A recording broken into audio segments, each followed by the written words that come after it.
Hello, this is Phil, and welcome to my channel.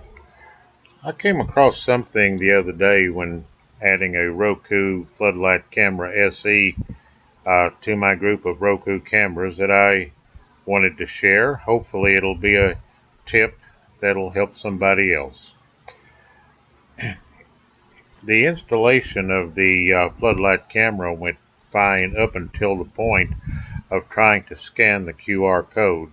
After many unsuccessful attempts, I decided to do further research, found that there was not a lot on YouTube about this subject, but did finally find a mention of a possible solution on the go.roku.com/cameras page.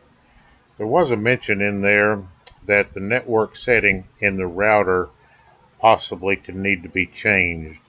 I knew it wasn't a question of gigahertz because my other Roku cameras were working fine on the 2.4 gigahertz network included with my router. So I decided to give this a change, and I went into my router settings and I changed it from the original setting of WPA2-personal to WPA-WPA2-personal.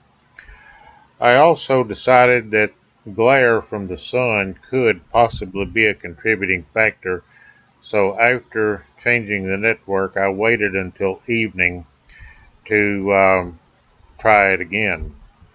This strategy proved to be successful.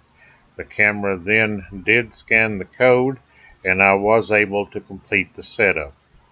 I'm very happy with the camera. It works great. It was just getting past this scanning of the QR code. Anyway, this is my quick tip. I hope it helps somebody. If it does, please consider liking and subscribing. Goodbye.